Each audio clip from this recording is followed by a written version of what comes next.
When I was younger, I used to have several dinosaur books. There was one book in particular that I really loved, and the pictures and illustrations were so fascinating. And as I was growing up, I was brought up in the Catholic school system. My parents were originally Buddhist and later converted to Catholicism. But I had a lot of questions, a lot of objections about the Catholic Church. Throughout my youth, I was searching for God, but I never was truly wanting, I guess, to know that He existed. And as I guess grew up in my teens, I was searching for Him. I gave Him ultimatums: if God, if you exist, show yourself to me. Otherwise, in 1 minute, I'm gonna never believe or try again to search for you.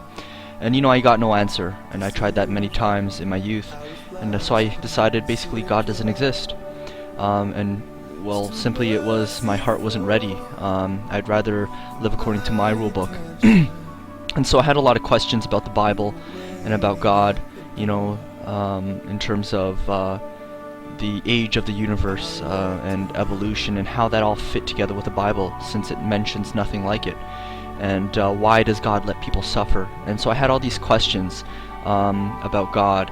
And it wasn't so much that I really wanted to know. Part of it was simply that I wanted to kind of defy, in a sense, God, or if there was God, and just live the way that I wanted to. And so evolution shaped my life. I wasn't accountable to anyone. Therefore, I could do whatever I wanted. And I began to live a life of, destruction. As I got older, I got into trouble with the law. Relationships were falling apart. I began reading and searching and doing different type of things. And it got to a point in my life, the really low point in my life at this time.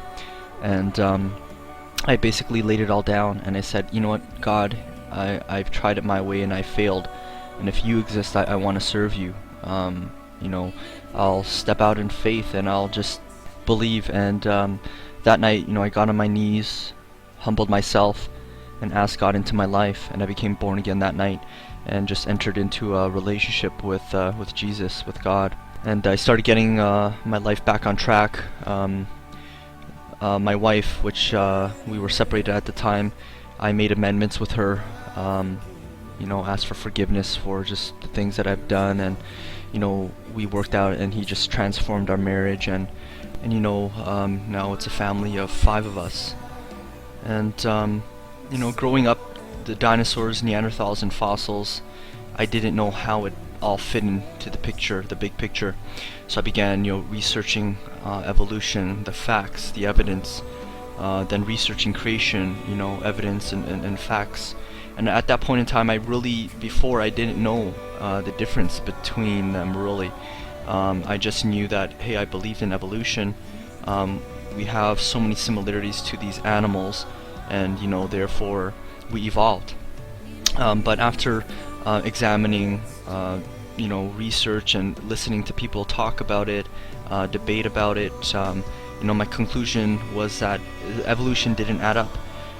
There were so many fabrication and fakes, gross exaggerations, and the facts they were just deliberate hoaxes. And I didn't know they were hoaxes. I didn't know that they were fake or had been proven to be inaccurate. And most of the time, the people involved were doing so in order to gain funding or meet their deadlines for the research. So they came up with these missing links. And a lot of times the bones were found miles and miles away. Piltdown Man, it was a human skull cap and an orangutan's lower jaw. The teeth were filed and stained different colors, and that was our solid piece of evidence for 40 years. But time and time again, these missing links are exposed, and they never stand the test of time. There's just been, if we did have, even transitional forms or animals evolving, we should have countless and thousands or millions of these fossils littered on the earth, yet we can't even find a single one. And just even in terms of the enzyme all of the necessary things for an enzyme to come about, the chances of that are ridiculous. I think it's 10 to the power of 40,000, which is even more than all of the atoms in the whole entire universe. So there's just so many little things that it just doesn't add up for evolution. For example, also the brow bones on the Neanderthals, one thing that I learned was the human brow bone grows for the duration of human life. So those Neanderthals were just regular humans, but they lived longer, and they also grew bigger brow bones. And then, not too long ago, but modern day as well, we've found T-Rex blood cells in bones.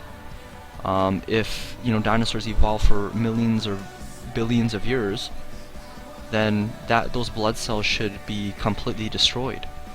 And then we have the Paluxy River footprints, footprints of man and dinosaur side by side. And when you look at historical documents, for example, in ancient China, they document how the emperor has dragons that he was raising to pull his chariots. They used dragon bones for different medicines.